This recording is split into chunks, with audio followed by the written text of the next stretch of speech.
Olá, amigos, bem-vindos de volta. É sexta-feira, feliz sexta para você.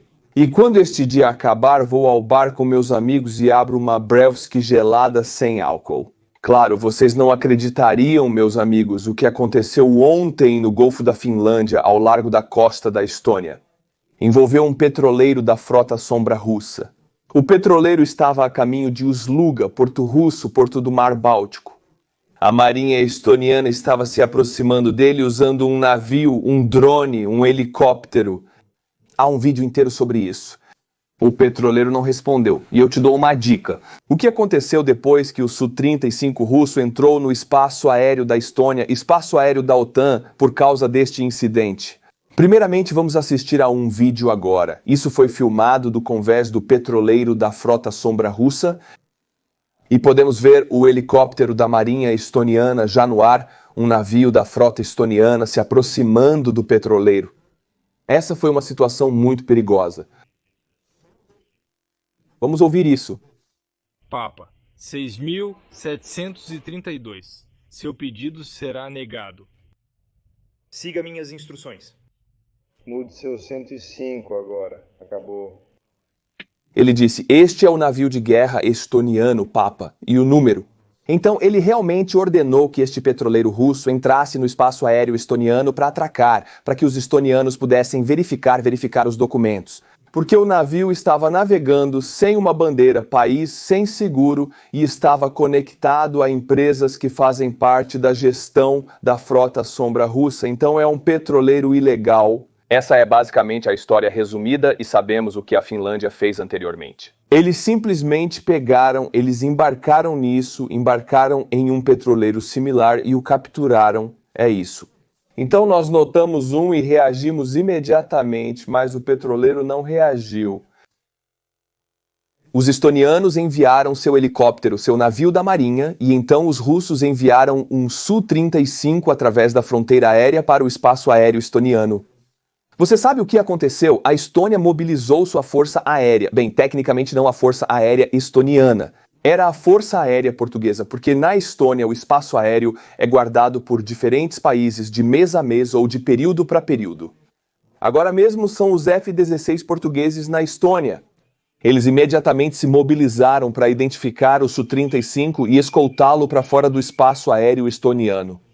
Agora o caça russo estava no espaço aéreo oriental apenas por alguns segundos. Mas ainda assim, é a primeira ocorrência desse tipo este ano. Aqui vemos o navio da marinha estoniana se aproximando do petroleiro. No geral, o incidente terminou ontem em menos de 1 hora e o petroleiro russo continuou seu caminho para as águas russas. Os estonianos não embarcaram no petroleiro, mas depois o chefe da marinha estoniana permitiu. Temos a capacidade de fazer isso e não é difícil. Escolhemos não fazer isso agora. O que esse incidente nos diz é o quão importantes são esses petroleiros da frota Sombra para o esforço de guerra russo. Eles estão prontos para penetrar no espaço aéreo da OTAN com seus caças para garantir que o dinheiro continue fluindo. Porque a guerra russa é financiada por essa frota Sombra, transportando petróleo para os compradores a partir dos portos russos. Este incidente foi parte dessa frota Sombra e eles imediatamente enviaram seu Su-35 agora, é claro, caças voando em pares. O outro Su-35 permaneceu. O espaço aéreo russo ficou um pouco para trás, mas um deles penetrou no espaço aéreo roubado. Isso tudo mostra o quão importante é para o esforço de guerra russo e o que podemos fazer para prejudicar o esforço de guerra russo. Não podemos sancionar esses navios e isso terá um efeito.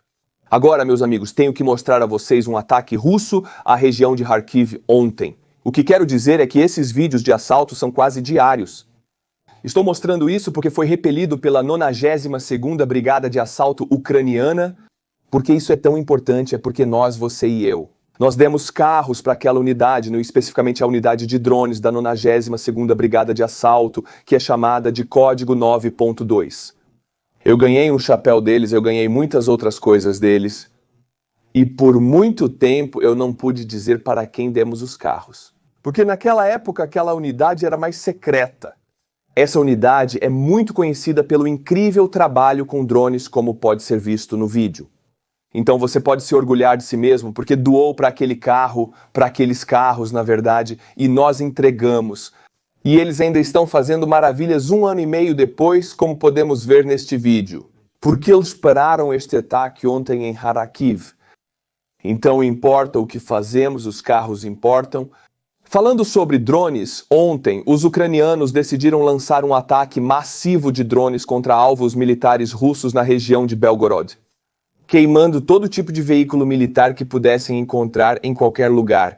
Confira apenas em uma rodovia imediatamente conectada com o drone incendiando tudo. Há muitos desses casos civis filmando esses veículos de suprimentos logísticos militares russos simplesmente queimando em algum lugar nas estradas aleatórias que até mesmo os civis estão usando. Não está perto da linha de frente. Os ucranianos acabaram de lançar isso. Ataques aéreos, com os drones pegando esses veículos completamente de surpresa. Aqui você pode ver outro, mas não eram apenas os veículos que eles buscavam, também estavam atrás das linhas de comunicação russas e podemos ver um vídeo de como eles estão derrubando essas. Também a torre de comunicação de Belgorod Oblast. Esta é uma torre de comunicação civil, mas, claro, ambos os militares ucranianos e russos instalarão seus próprios dispositivos. Em cima daqui, com câmeras, com detectores de drones, às vezes bloqueadores, às vezes repetidores que aumentam o alcance dos FPVs ou drones de longo alcance, essas pequenas coisas aqui anexadas, elas podem ser civis, elas podem ser militares. Os ucranianos não estão correndo nenhum risco relacionado ao alvo destruído. Veja, é assim que eles estão eliminando as comunicações. Devo dizer que os russos estão fazendo exatamente o mesmo, derrubando as comunicações ucranianas da mesma forma. Aqui podemos ver outro veículo em algum lugar na estrada em Belgara, simplesmente queimando como uma bela sexta-feira. Mas não é isso. Não foram apenas os drones que se conectaram em Belgara aos seus alvos, a Força Aérea Ucraniana também estava muito ativa. Sim, a Força Aérea. Ucranianos e russos estão usando suas forças aéreas para bombardear alvos com bombas guiadas. Os russos têm muito mais bombas aéreas guiadas, mas os ucranianos também possuem as francesas e americanas. E neste caso, eles decidiram destruir uma ponte em Kursk Oblast. A linha branca aqui é uma fronteira do país, esta é a Kursk Oblast, e a ponte estava sobre o rio Snogvoist. Você pode ver bem aqui na foto de satélite, e aqui está um soldado russo filmando o pós-incidente. 2 bombas, 2 presentes foram entregues à ponte sobre o rio Snogvoist e eles a demoliram completamente. Os soldados estão rindo de forma estranha. Um deles diz, olha só, uma bomba caiu e destruiu a ponte, hahaha. Soldados muito estranhos. Não consigo compreender essa atitude em relação à sua ponte destruída. Mas agora é a Rússia. Meus amigos, quero apresentar a vocês um Motopedic russo. Você pode ver isso bem aqui no vídeo. Este aqui está acelerando em direção à vala antitanque ucraniana.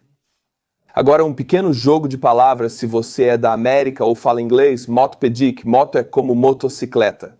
Pedic significa uma maneira muito ofensiva de se referir a uma pessoa gay. Então é como uma pessoa gay de motocicleta. Desculpe, eu não posso usar outras palavras, é o YouTube, mas motopedic é uma maneira muito ofensiva de dizer isso a um soldado russo. Agora ele assistiu a muitos filmes do Jason Statham e Chuck Norris, porque você sabe, é isso que se faz na Rússia. Ele acelera, tentando pular sobre esse fosso antitanque e olha só, mas dá de cara direto nele. Desmilitarizado, nocauteado, frio. Bem-vindo à Ucrânia. Suca, sim, ele se foi. Não sei se posso mostrar o resto para você, mas ele não conseguiu pular porque ele não é Jason Statham, ele é um motopedista russo. Agora quero apresentar a você o que o motopedista estava bebendo antes de tentar pular com o Turbo Boost. Pule sobre este fosso. Exército russo na frente, na maioria das tropas de assalto a pé, eles não recebem comida ou água adequadas. Eles recebem pouca munição e uma arma. Estão lá apenas para absorver a munição e os drones ucranianos. Então é natural que eles não recebam água. Então eles têm que encontrar a sua própria. Como eles fazem isso eles simplesmente cavam buracos e esperam que a água da chuva entre nesses buracos. O fato é, todo mundo sabe que a água parada terá vermes e parasitas e tudo mais bactérias prejudiciais. Isso é provavelmente o que o Motopedic estava bebendo antes. É um buraco de água russo, se você pode dizer isso. E esses caras são merdas no sangue e depois vão para os seus assaltos. Quer dizer, essa é a situação. E todos nós sabemos que todo exército tem um problema com isso. Até mesmo os Estados Unidos no Iraque, sempre que estavam no Iraque ou no Afeganistão. Se a unidade fica com diarreia, como eles dizem, eles não podem lutar. Mas os russos não se importam com isso. Eles bebem essa água, defecam sangue e vão em suas motonetas e se tornam motonetistas. Agora, meus amigos, quero apresentar-lhes outro soldado russo que fez uma escolha muito inteligente e se rendeu, assim salvando sua vida. Ele agora tem permissão para ligar para casa porque os ucranianos fazem isso e está em seu total interesse permitir que esses russos liguem para casa porque eles os tratam de maneira bastante humana. Assim, esses soldados russos ligam para casa e suas esposas, filhos, mães e pais veem como são bem tratados na Ucrânia. É, de certo modo, uma operação de guerra de informação. Então, esse cara ligou para casa e eu vou traduzir, ler as legendas para você, porque isso é muito bom e não pode ser ignorado.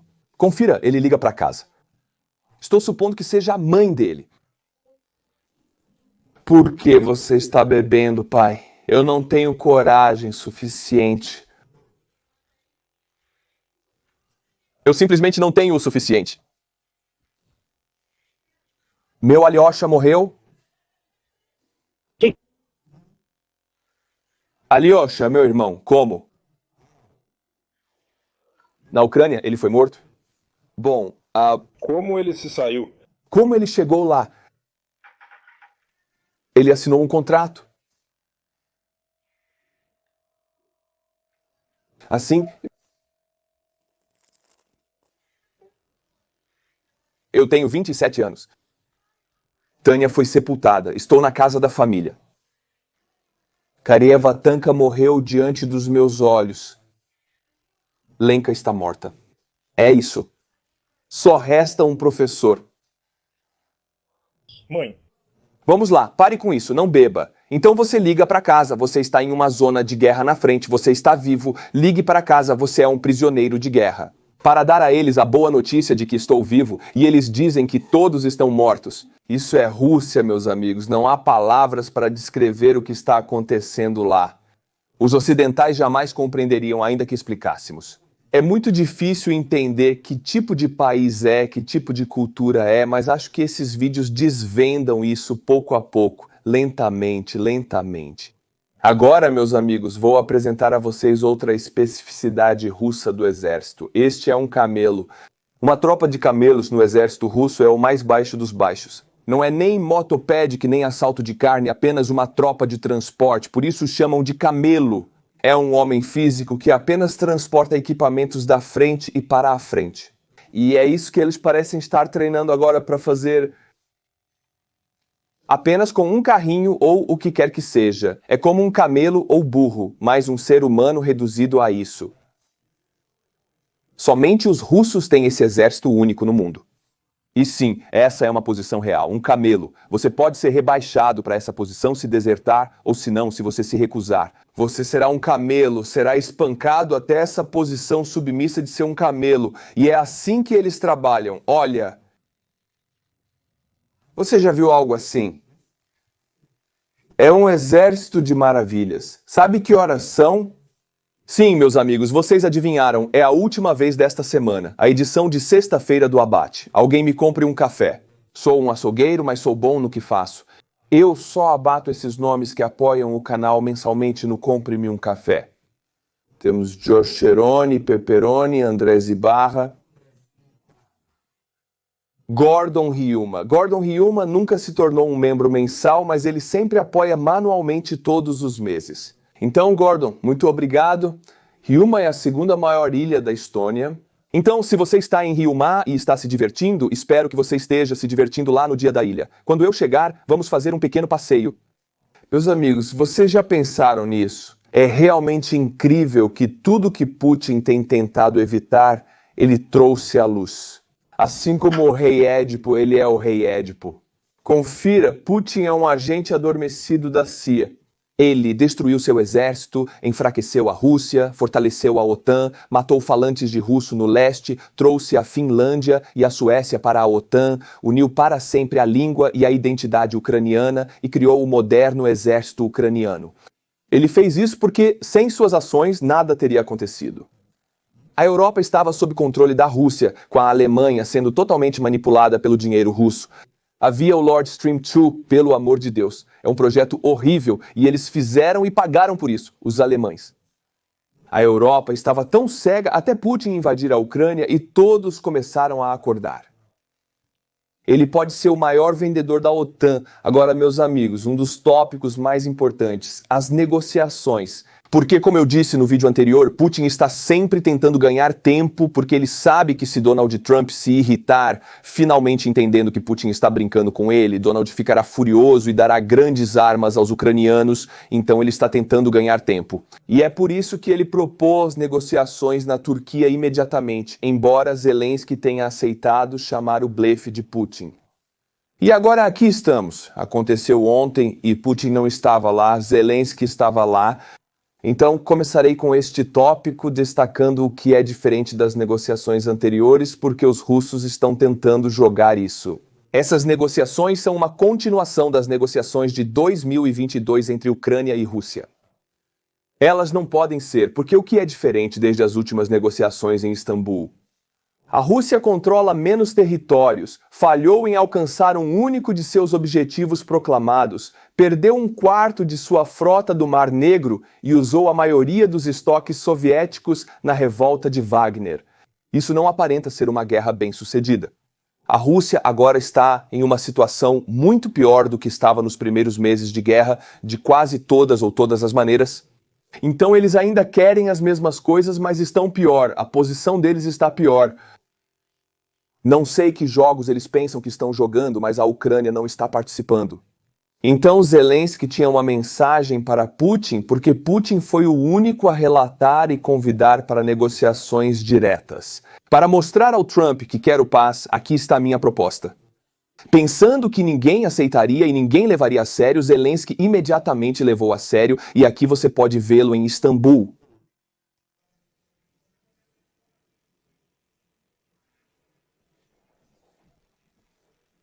Zelensky, o homem de citações agradáveis e fáceis de lembrar. Eu estou aqui. Esta é uma mensagem muito clara. Preciso de munição, não de carona. Não somos seguradora. Não posso garantir o que ocorre no dia 9 de maio em Moscou. As citações dele eu adoro, ele afirma. É curto como é neste vídeo contra Zelensky, esperando por Putin em Istambul. Putin não aparecendo é uma grande tristeza para Zelensky. Para demonstrar o quanto os ucranianos apoiam a paz e as negociações, eles trouxeram seus principais representantes. Qualquer um que seja alguém na Ucrânia ligado à política militar ou externa está lá. A delegação ucraniana na Turquia supostamente inclui o presidente Zelensky, o ministro das Relações Exteriores Ibisha, o chefe do Estado-Maior-Geral, o representante da OTAN, o chefe do Serviço de Segurança da Ucrânia, o ministro da Defesa e o chefe do gabinete presidencial Yermak. Esses são pesos pesados. Esta é uma equipe de negociação ucraniana de alto nível e russos quem? Os russos têm russos. Vladimir Medinsky, assistente de Putin, Mikhail Galuzin, vice-ministro das Relações Exteriores, Igor Gostyukov, chefe do departamento principal do Russo, Estado-Maior das Forças Armadas Russas, e Alexander, para mim, vice-ministro da Defesa, são deputados e assistentes do presidente. Na Rússia, apenas o presidente toma as decisões e ele não está lá por medo. Então, os russos enviaram uma delegação de lixo mostrando a todos que eles realmente não querem paz. Como eu disse muitas vezes antes, Putin não quer paz, Putin não precisa de paz. Ele não pode ter paz, pois a economia entrará em colapso se houver paz. Por algum motivo, Donald Trump ainda acha que tem algum tipo de poder sobre essa guerra ou negociando nessa guerra. Ele não tem. O único poder que ele tem para acabar com esta guerra é armar a Ucrânia. Inferno, os ucranianos farão isso pelos Estados Unidos. Eles destruirão o arqui-inimigo dos Estados Unidos de graça. Se preciso, eles até comprarão armas dos Estados Unidos da América dando dinheiro ao país. Apenas permita que o façam. Trump, ele é lento, às vezes precisa ser ensinado a entender os russos. Trump disse que se Putin recusar um acordo de paz, os Estados Unidos da América fornecerão à Ucrânia um apoio além do que ela pode imaginar. Legal, sim, quero dizer, vamos educar o Trump, porque ele é um homem lento de cabeça. Ele não consegue entender o que todos estão dizendo para ele. Ele não consegue entender. Isso está sendo manipulado por Putin, que apenas quer ganhar tempo nesta guerra. E Trump está dando esse tempo a ele. Vamos educar o homem lento. Ele precisa entender, porque infelizmente ele toma essas decisões. Agora, meus amigos, por um momento vou levá-los à Romênia, porque no domingo é o dia de eleição mais importante da Romênia nas últimas 2 décadas. A Romênia faz parte da OTAN, um parceiro estratégico muito importante, e a OTAN está abrindo novas bases na Romênia, porque é um país do Mar Negro, com costa no Mar Negro, é uma força de oposição direta ao grupo do Exército do Sul da Rússia e à frota do Mar Negro. E as eleições presidenciais romenas são entre um candidato totalmente pró-Rússia, um país da OTAN, com um candidato totalmente pró-Rússia, Simeon, ou um candidato muito pró-OTAN e pró-União Europeia. Então não é uma eleição local, é uma eleição entre o modo russo de fazer as coisas e o modo europeu da OTAN de fazer as coisas. E isso acontecerá no domingo, daqui a 2 dias. Este é o candidato pró-União Europeia, OTAN, Nikos Ordan. E ele diz a Jorge Simeon, o outro, a presidência romena é um assunto muito sério. Você não pode simplesmente fugir assim. Por que ele diz isso? No primeiro turno, Simeon esteve ausente de todos os 3 principais debates televisionados. Agora ele perdeu o 4º debate desse tipo. Simeon fez apenas um debate com o candidato pró-União Europeia Dan e foi obliterado como demolido, e ele não apareceu depois disso. Amigos, preciso mostrar as pesquisas para vocês. Não acreditariam, confiram. No primeiro turno da eleição, Simon ganhou 41% dos votos e Dan teve 21%. Simon, o candidato pró-russo, liderava com grande vantagem. Mas então eles fizeram o debate e Simone foi horrível no debate. Seus pontos eram vazios e apenas cheios de propaganda russa, e as pesquisas se igualaram. E então, na quinta-feira, ontem, pela primeira vez, apenas 3 dias após a data da eleição, em 2 dias, Dan assumiu a liderança. Então, eu realmente espero que o povo romeno faça a escolha boa para o seu país, porque, deixe-me dizer, Romênia, todos os agricultores votam no candidato pró-russo, mas todos os agricultores recebem grandes quantidades de dinheiro da União Europeia. Então não faz sentido votar contra a organização, que apenas te dá uma quantidade insana de dinheiro para manter suas fazendas.